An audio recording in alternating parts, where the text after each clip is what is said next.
Hello everyone. This is not just a travel vlog, it's a documentary-style journey where I'll share a glimpse of the island's history, its landscapes, and my own experience exploring it during the summer.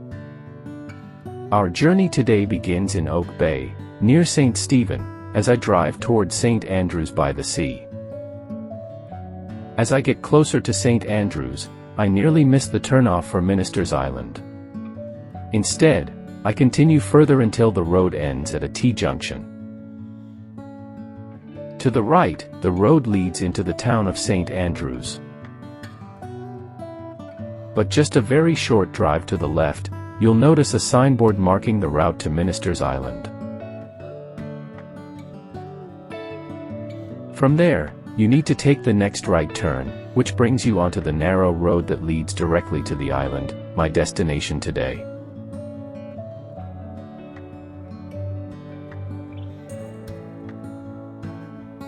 Now the scene shifts, and I arrive just as the tide is rising. The gravel bar, that natural causeway linking the mainland to the island, is nearly covered by the sea. It's a dramatic reminder that time here follows the rhythm of the ocean. Before stepping further into the island's story, let's take a quick look at how visiting works, including opening hours, ticketing, and membership details that every traveler should know as of 2025 in. Minister's Island is unlike any other destination, because here, the ocean decides your schedule. At low tide, a natural gravel bar emerges from the sea, creating a 2-kilometer causeway.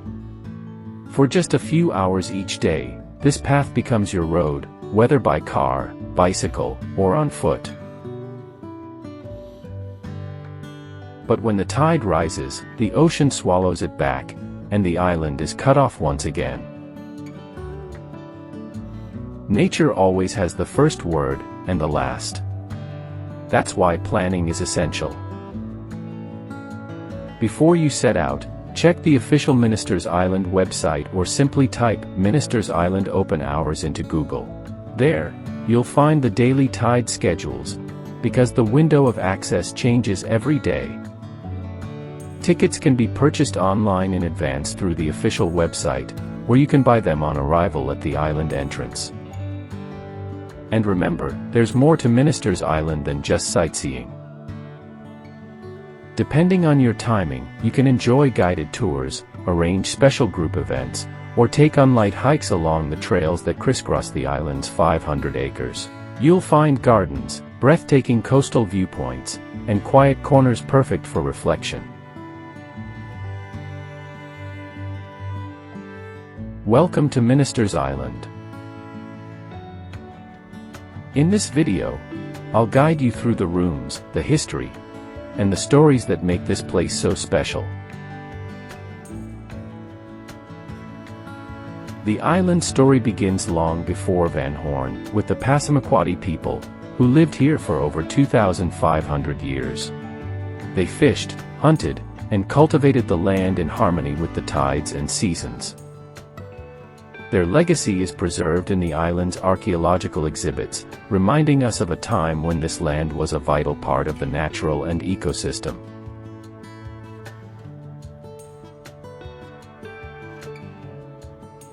Fast forward to the late 19th century, when Sir William Cornelius Van Horne arrived.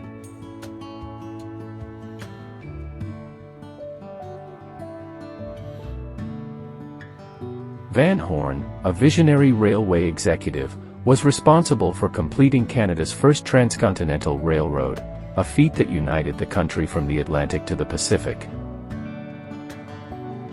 It was during a business trip to St. Andrews that he fell in love with the island. For 25 summers, Minister's Island became the retreat where Van Horne raised his family, pursued his hobbies, and entertained dignitaries from across the world. The main house, known as Covenhoven, a Dutch term meaning safe haven, was named in honor of Van Horne's father.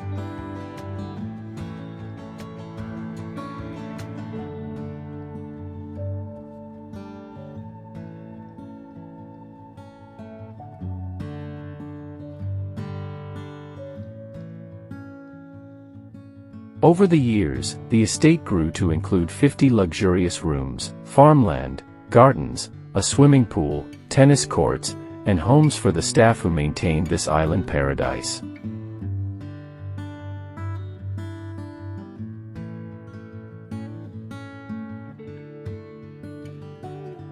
Let's begin our tour inside Covenhoven.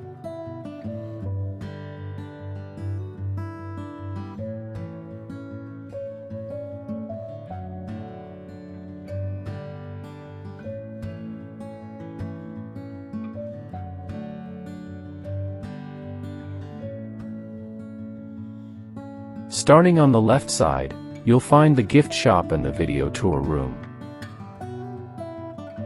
These spaces were once Van Horne's private libraries, reflecting his passion for reading and learning.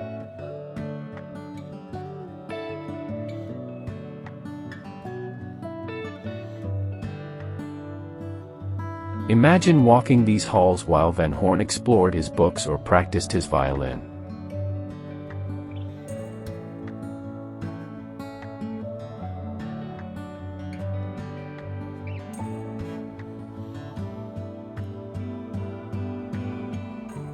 Continuing left, we enter the dining room, kitchen, and butler's pantry. The dining room is dominated by an original handcrafted table, a gathering place for family, artists, and visiting dignitaries. Here, Van Horne entertained guests from across Canada, the United States, and Europe.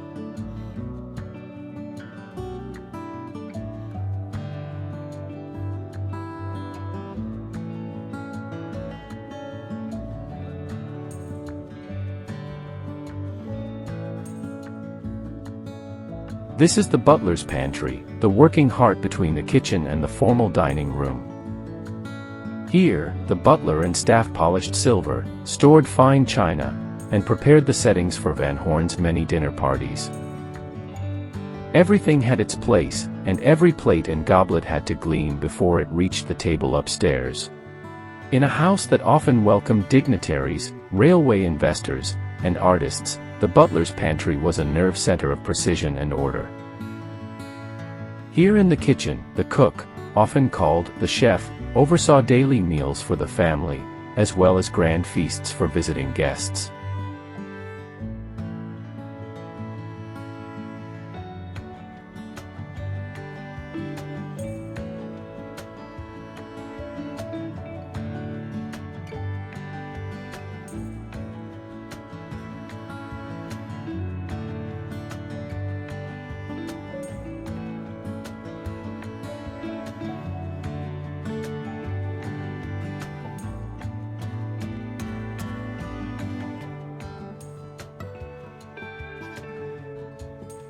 The adjoining kitchen, with its massive cast iron stove, tells the story of Van Horne's commitment to self-sustainability. Fresh produce from the gardens, exotic fruits from greenhouses, and dairy from the barn kept the family well-fed and connected to the land.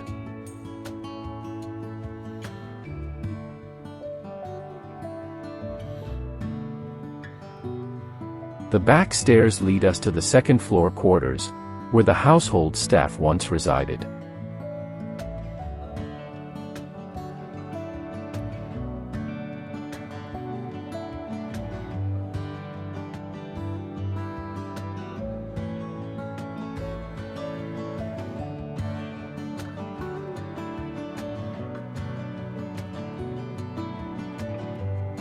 From here, we move through the bedrooms and bathrooms of the main house, each filled with artifacts that showcase Van Horne's attention to detail. Resting nearby is a model of a lugger, a coastal boat that reflects Sir William's fascination with the sea.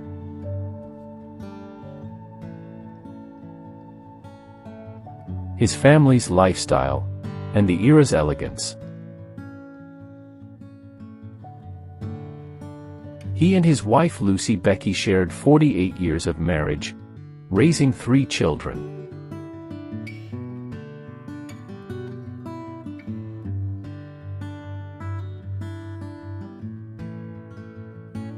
Lucy was a passionate educator, founding a school on the island for local children and cultivating rare rose varieties in her garden.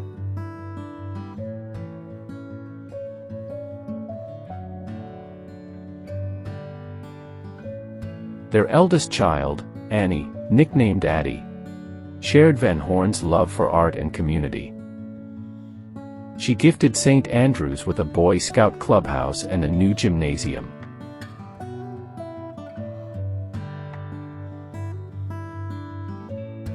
Their middle child, Lillian, tragically passed young. And the youngest, Richard, nicknamed Benny, grew to continue the family legacy, contributing to architecture and local culture.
As I step into this room, my eyes are drawn to a quiet corner that speaks of patience and artistry, the sewing and embroidery area.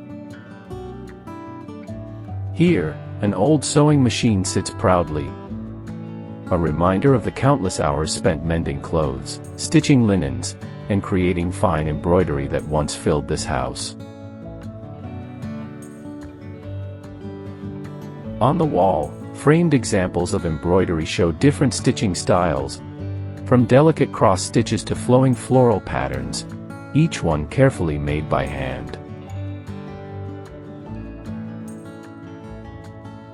These were not just decorations, they were symbols of skill, refinement, and the attention to detail that defined life in a great household like Covenhoven.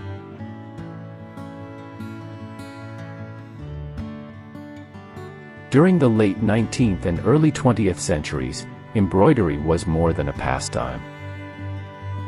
For the household staff, it was part of their daily work, repairing garments, preparing table linens, or embellishing fabrics for the family.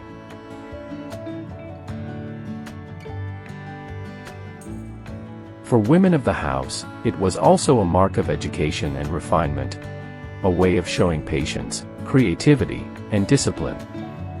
The old sewing machine here would have been a marvel of its time, powered first by treadle and later electricity.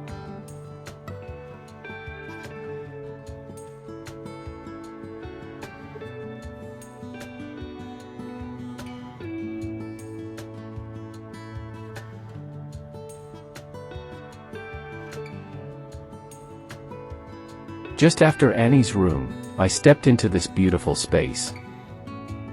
The walls are painted in a soft golden tone, with a simple bed in the center, a couch by the window, and a few classic pieces of furniture that give it a warm and timeless feel. I didn't notice any name on the door, maybe I missed it, or perhaps it's just meant as a guest room, I don't really know. If you happen to know more about this room, please share it in the comments. Your insight will help me and also others watching this video understand it better. This is the room of Richard Benedict Benny Van Horne, Sir William and Lady Lucy Van Horne's younger son. Affectionately known within the family as Benny, Richard was born in 1877 and spent many summers here. Benny was a man of talent and complexity. He shared his father's artistic inclination, creating whimsical sketches and pen and ink booklets. He even commissioned hundreds of reproductions for friends, a playful memoir of his youthful observations. He loved to sail as well, striking out in racing yachts like the original Elvira and its successors, even commissioning the hybrid sail steamer Elvira II.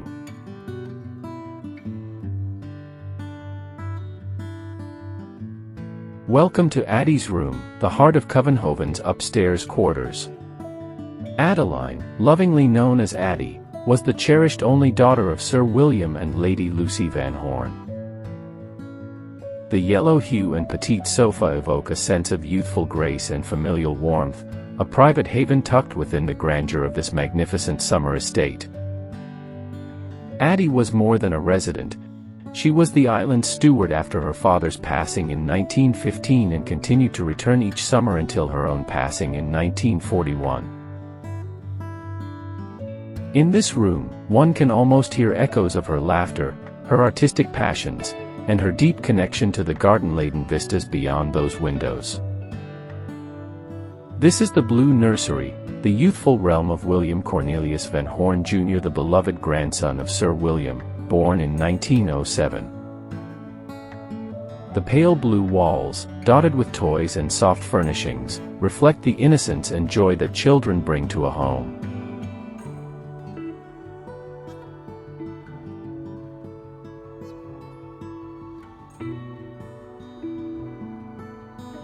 This is the room of Lady Lucy Van Horne.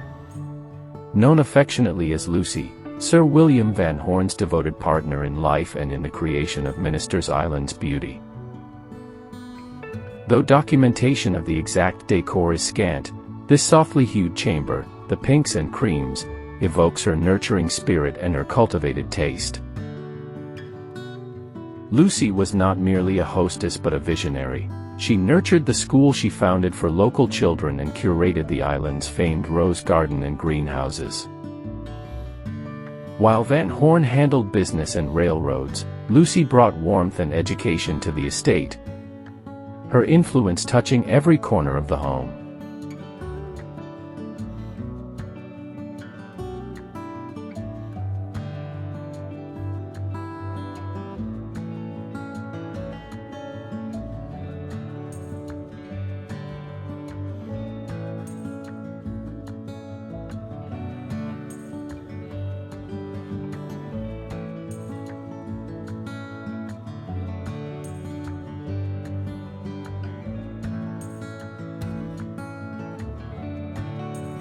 Behind the grandeur of Covenhoven lies a quieter story.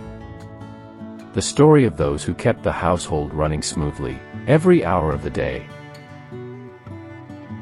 Nearby, the maids' quarters provided sleeping rooms for the young women who worked in the household. Their lives were far less glamorous than those of the Van Hornes.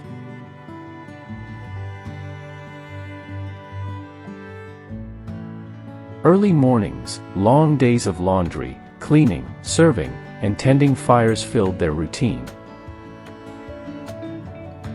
Their rooms were small, simply furnished, yet they offered a measure of privacy and rest after long hours of service.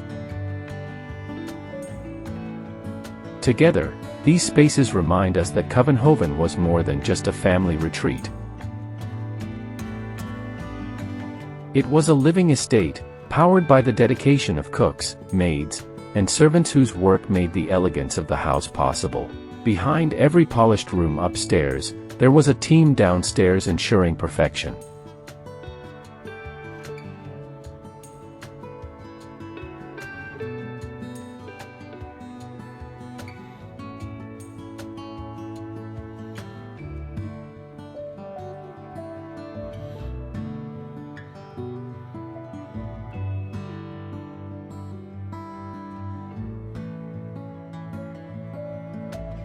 Unlike others of his era, Sir William Van Horne gave little importance to luxury in his private space.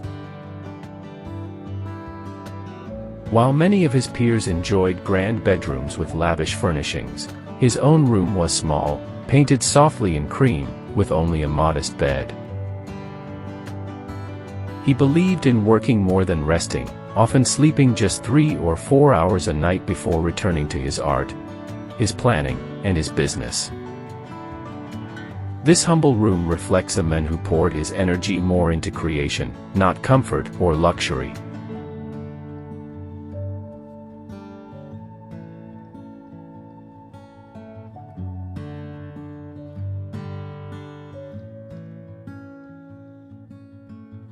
From here, the house leads you into a smaller chamber where music once lived.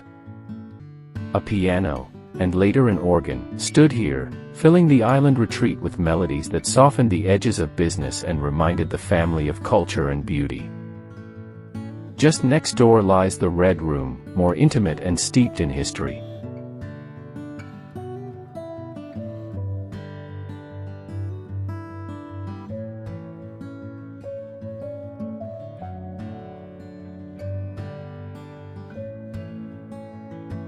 Along the walls hang his own paintings and sketches, revealing not just an industrial titan, but a man deeply immersed in art and creativity.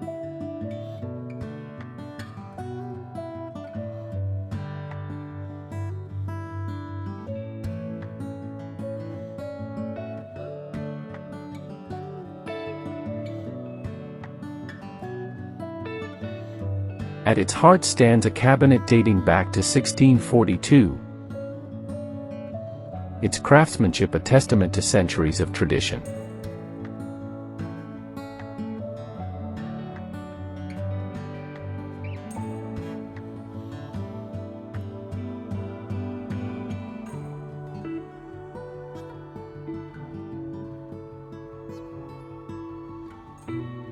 And tucked discreetly beside it all, a serving room where staff quietly prepared refreshments, ensuring that hospitality flowed seamlessly through these halls.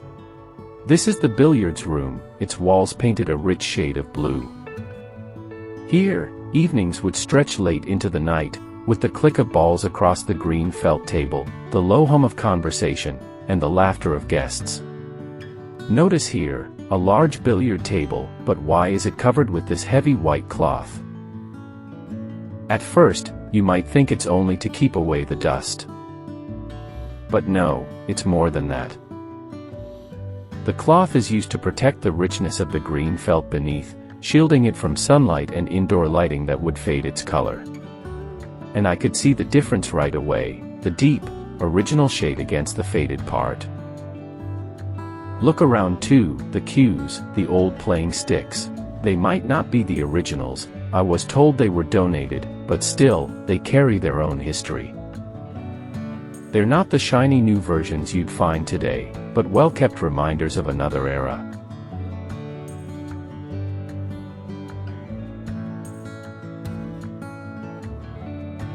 Together, these rooms weave a story of leisure, art, and refinement, a glimpse into the private world of Sir William Van Horne.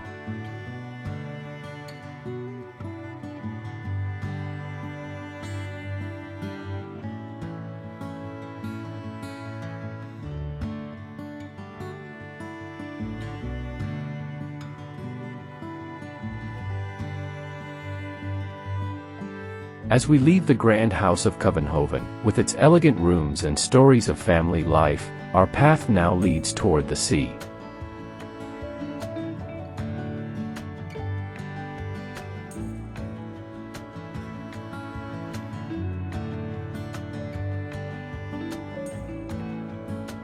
Just a short walk from the estate, on the edge of the island, we come to one of its most unique landmarks, Sir William's bathhouse.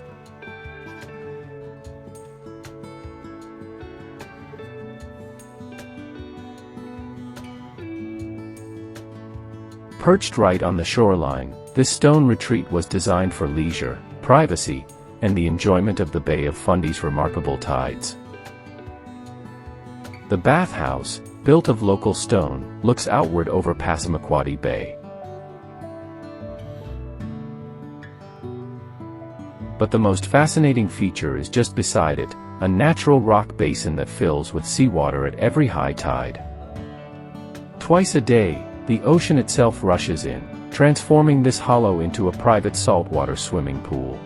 Whether Sir William deliberately shaped it, or cleverly made use of nature's design, this pool became a favorite place for bathing, refreshed endlessly by the tides.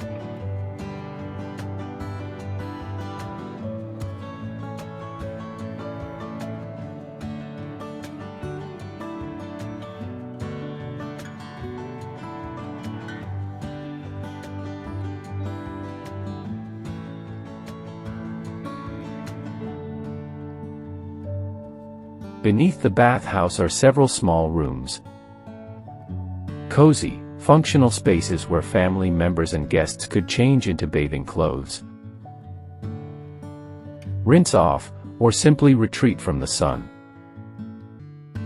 These underground chambers made seaside leisure more comfortable and private, reflecting Van Horne's eye for detail and his ability to blend elegance with practicality. Here, at the bathhouse, we see another side of Sir William Van Horne, not the railway tycoon or art collector, but a man who valued retreat, relaxation, and the natural rhythms of the sea.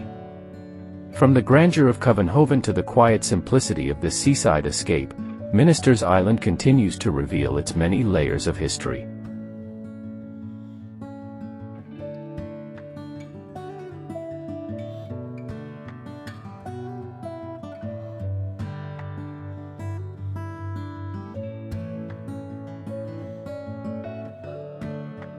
Our walk takes us inland toward the windmill.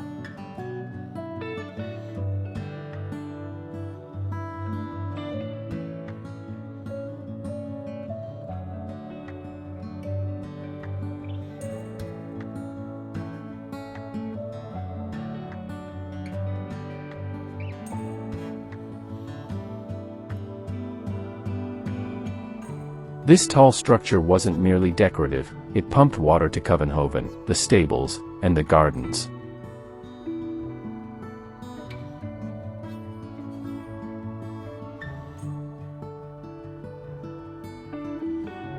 In an island cut off by tides for much of the day, this was vital infrastructure, keeping life running smoothly regardless of the sea.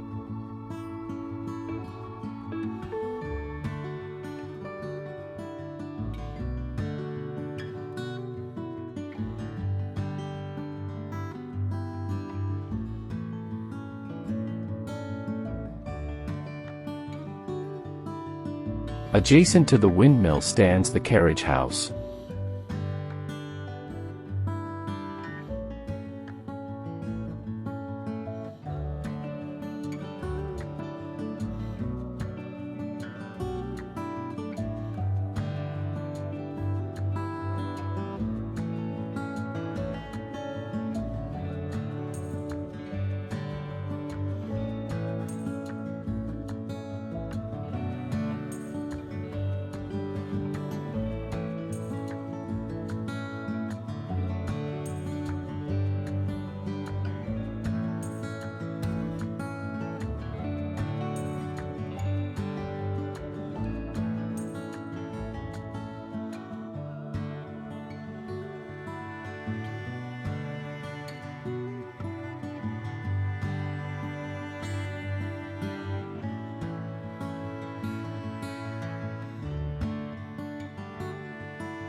Originally built to shelter horse-drawn carriages, carts, and sleighs, it later accommodated early automobiles. This building reflects a key transition in history. From traditional horsepower to mechanical horsepower, right here on the island. Nearby is the island's power station, one of Van Horne's forward-thinking innovations. Electricity flowed from here to light the house, pump water, and operate mechanical systems. It ensured that the estate remained functional, modern, and independent, a testament to Van Horne's vision of blending technology with island life. Together, the bathhouse, windmill, carriage house, and power station tell the story of an estate designed for both comfort and self-sufficiency. From family leisure to technological ingenuity, every corner of Ministers Island speaks to Van Horne's genius. While everyone knows of Ministers Island, the barn and farmhouse area is often overlooked or forgotten. As we step beyond the grand residence and gardens, we now arrive at the estate's true engine, the barn and farm complex.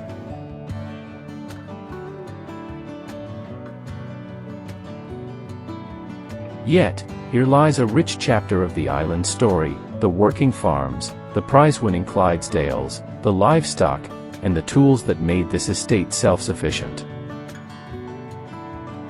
Built in 1899 by Sir William Van Horne, working alongside the noted Montreal architect Edward Maxwell, this was known as the Embry C2 style barn. Scattered throughout the complex, you can still find the tools of that era: hand-forged implements, wagons, and mechanical aids. Among the treasures are 2 vintage vehicles, including an early Ford car and tractor, reminders of how swiftly technology was changing rural life.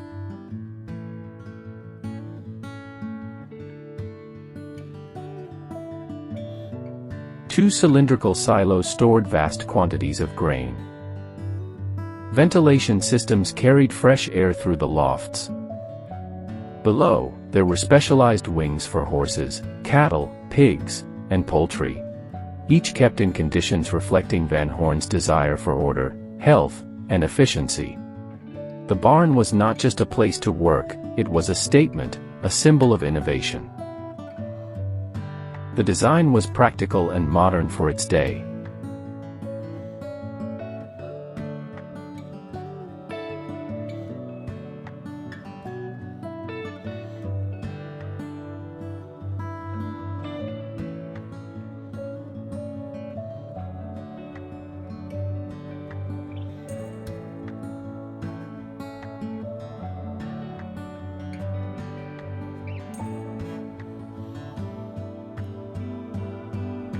Unlike ordinary farm cows, these included rare Dutch belted cattle, bred for superior milk production.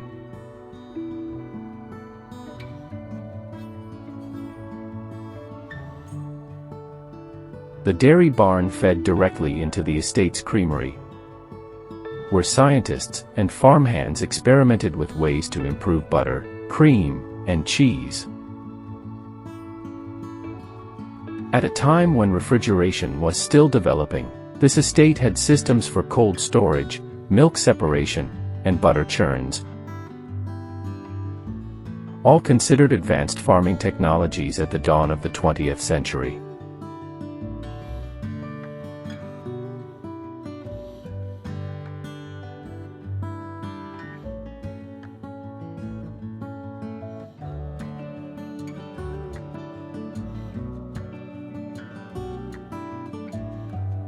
Milk was turned into cream and butter not only for the Van Horne family, but also to supply the local community and sometimes even shipped by rail during the winter months.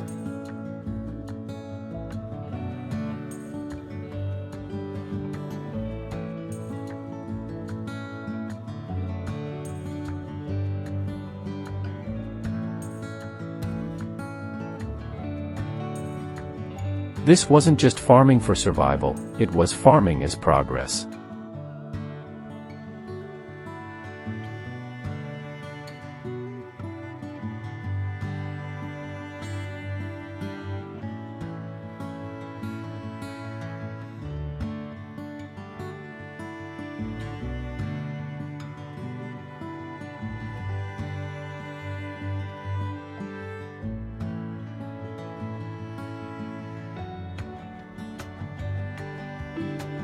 Here, in the main stables, you see the pride of Van Horne's estate, the magnificent Clydesdale horses.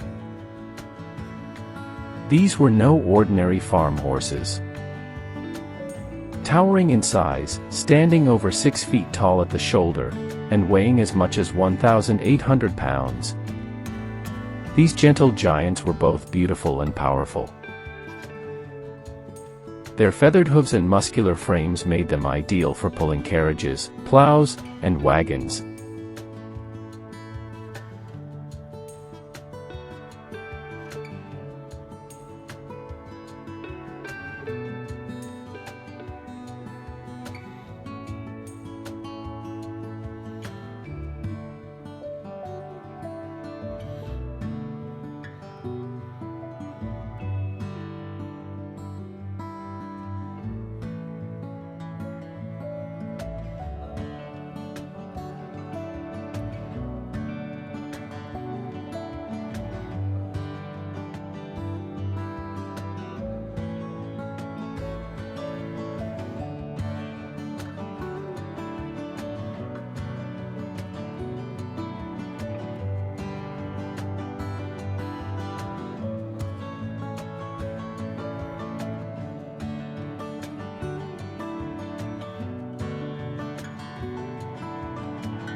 But they were also show animals, competing at fairs, earning ribbons and medals that still hang proudly on display today. Their presence gave the estate both dignity and strength.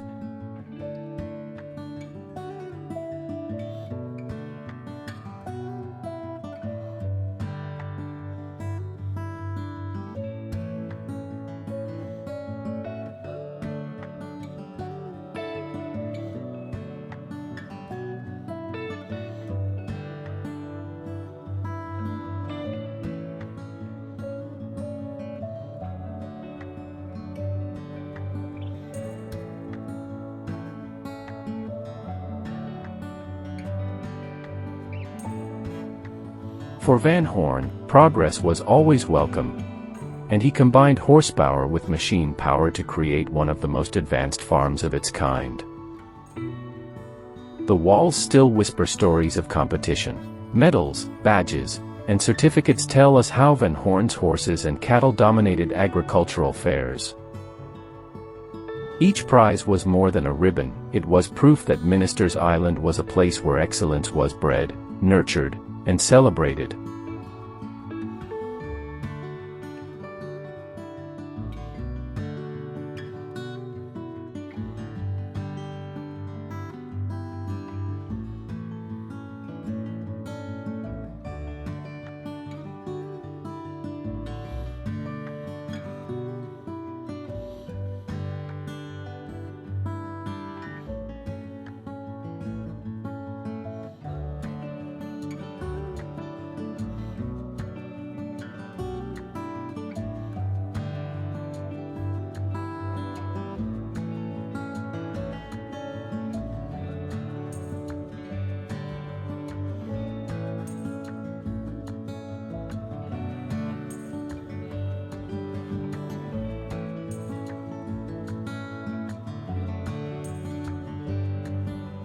And the variety didn't stop there. The piggery raised hardy stock, producing fresh pork for the estate's kitchens.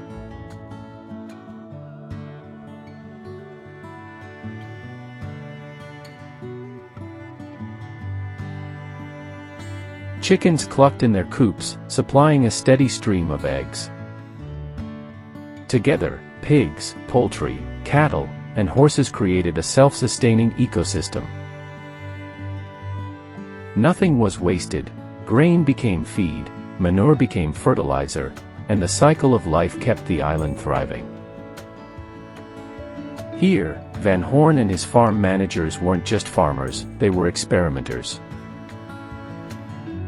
The estate served as a living laboratory where agriculture, science, and industry met.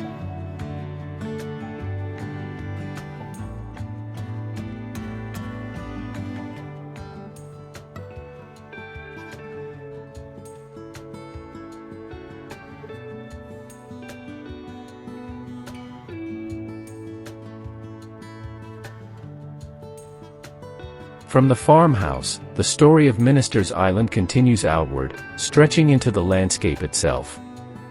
From above, the drone reveals winding traces of trails, paths that weave gently between grasslands and trees, drawing the eye from the edge of the island back toward the heart of the farm. These are not only routes across the land, they are quiet invitations to walk, to wander, to breathe. And beyond this, countless other walkways unfold, simple passages that invite both reflection and discovery. For those who come not only to see but to feel, these trails are the island's softer voice, offering a slower rhythm before we take our leave.